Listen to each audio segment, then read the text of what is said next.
everyone, this is Mindy Egan for Lawnfawn, and in today's video we are going to be creating a set of Christmas tags. These are really easy to assemble and we are going to add a nice sparkling finishing touch. A quick look at the products that I will be using today is the Cute Candy Cane die set, Say What gift tag, and then the Say What Christmas Critters stamp set. The cardstock colors I'm using is white, algae, tomato, and ballet slippers, and also paper bag not shown. I have double-sided adhesive sheets. And then for ink, I have black licorice, cranberry, noble fir, and jalapeno. To add that sparkling finish to my tags, I'm going to be using the Lawn Fawn Chunky Glitter. I will be attaching my projects with my glue tube, and then to attach the chunky glitter, I have the clear glaze pen. For the tie at the top, I will be using the red hemp twine. So I plan on creating a lot of tags. I want to do at least 6 in the video. And to start off with, I'm going to take the base layer of the candy cane and die cut that from white cardstock. If I was doing just an individual candy cane, I would have die cut that out of cardstock with double-sided adhesive sheets on it. But the reason I'm putting the double-sided adhesive on the back of my colored cardstock is this is going to help all of the small pieces of the candy canes stay in place, which is going to be a lot easier for me when it comes to assembly. Each of these cardstock panels is cut to 4 1/4 by 5 1/2, so I did it to the ballet slipper, the tomato cardstock, and also another piece of white cardstock. Then I'm going to take the outline piece of each candy cane that's facing the different directions, and I'm going to die cut that. I'm going to take a craft pick and just kind of poke out those areas.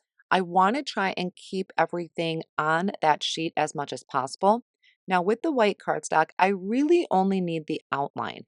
Of course, you can save all the stripes of the candy cane if you want to create more variations, but I really only want the white outline at this point. I did poke everything out, but then I can also remove it from the cardstock as well and set those off on the side. I'm doing at least 6 tags here for you in the video, so I'm going to start by placing my outline on that white base that I created. Keep in mind that the outline has the double-sided adhesive on the back of it. So all I need to do is poke out the stripes, peel off that liner, and then I can place this on top of my candy cane base. I went through and did that for all of my candy canes, so I'll have 3 that are going to face to the right, and I'll have 3 that are going to face to the left. Then I went through and did the same thing with the ballet slipper cardstock. Now, my candy canes, I plan on having red and pink stripes on it. So in this point, I really only need these stripes. You can absolutely save the pink outline if you want to, again, add that color variation. But at this point, I really only need these stripes. So I did kind of poke those out to make sure that they're still stuck on the backing of the double-sided adhesive sheet. And then I can also pop those out of the cardstock, and I will be able to get all of my candy canes on this one panel. I'll bring my base back in where it has the openings for the stripes, and you can see there how I'm just picking those stripes up with my tweezers and placing them down onto the base, kind of fitting it in like a puzzle. This is why I did the double-sided adhesive sheet on the back of the colored cardstock. Then I didn't have all those small loose pieces, and I think it would have taken me longer to try and line all of those up. I also had gone through and done that with the tomato cardstock. So those are all ready to go, and I can create that really cute candy cane with the pink and red stripes. So if you have a lot of Christmas tags to make this year, this is a perfect way to do it because you can get so many tags, so many more than I'm just creating on screen. Now I'm going to work on the leaves and the berries. So I have my algae cardstock and I'm placing the double-sided adhesive sheet on the back of that, and I'm going to die cut out a set of leaves. So I'll have 6 of them that have the double-sided adhesive on the back and 6 of them that I cut from just the plain algae cardstock. Off screen, I did a bunch of die cutting for the berries. So the top layer that has the holes that pop out of it is die cut from tomato cardstock. And then the bottom layer is going to be cranberry. So it's going to have a little bit darker center to my berries. But I want to be able to add some dimension to this. So I am taking my cranberry ink and I have just a silicone mat here, a craft mat that's kind of holding it in place a little bit. It has a little bit of stick to it. And I'm going around the edges of my berries with a small blending brush. And I also have been liking using my craft pick to kind of hold things in place. As I mentioned earlier, I had die cut out my leaves, one from the algae cardstock that does not have a backing on it, and one that does have the double-sided. It just made it a little quicker when I was adhering these together.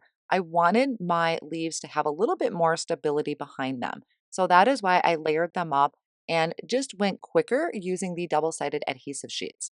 I'm also going to add some contrast to this as well.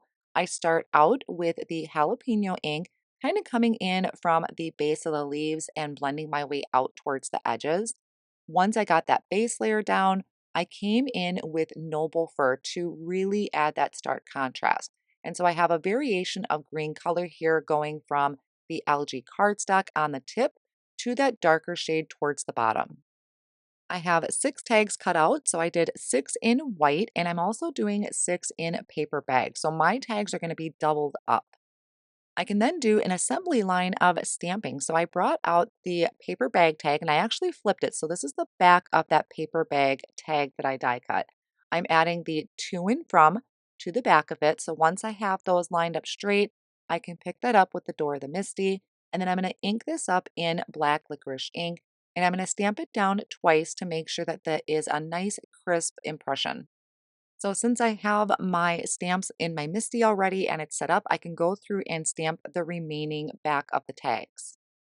Then for the white, I have this flipped so it's facing up, which means the stitching is facing up on these tags. And I am going to add a sentiment. Now I did do my candy canes. Some are facing different directions. So this one, I am putting the sentiment on the right-hand side and I went vertical with it. I thought that was a unique look to the tags. And also it just fit perfectly with my candy canes. So I did 3 that way. And then I'm going to come in with another smaller sentiment and I'm going to place that on the left-hand side, kind of up in the middle there so that it is out of the way of the candy cane, and I can stamp 3 of those. You can see by using this assembly line process of creating tags, it really goes quick. Now I can start adhering my candy cane to the front of the tags. So this is where I have the sentiment kind of on the left-hand side. So I'm bringing in the candy cane that's going to be facing that direction. I am going to pop up all of my candy canes with some thin foam squares and just place it on the front of the tag so my sentiment is showing. And I'll repeat those same steps for the other tag where the sentiment is on the right-hand side. And I can flip my candy cane or use the other candy cane to have that tucked in there. So I went through and did that for all of my other tags. Now I can start putting together the holly. So I am adding a little bit of liquid glue to the base of the leaves and then adding in my berries right on top.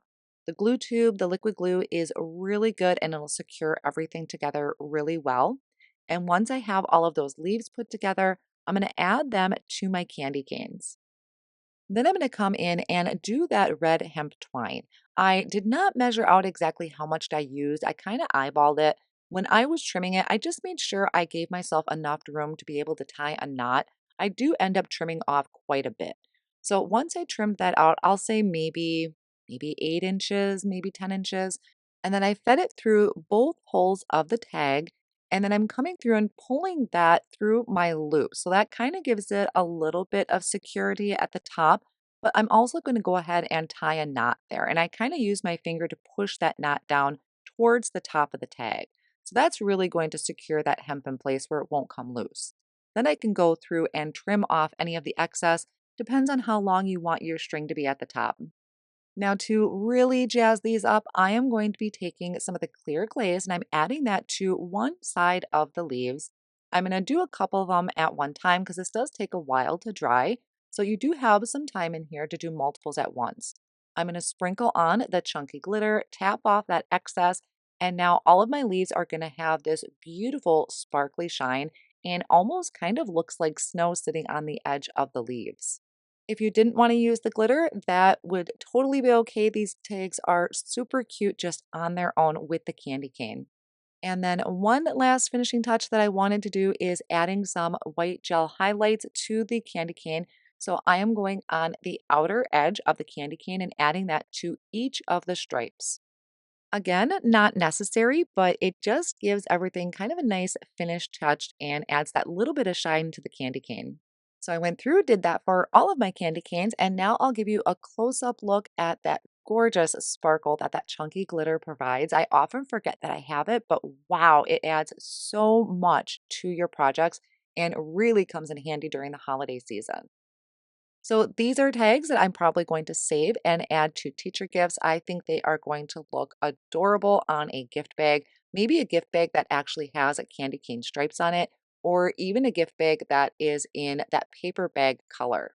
I hope you enjoyed today's video and found inspiration in ways that you can mass produce your Christmas tags this year. Thank you so much for joining me today.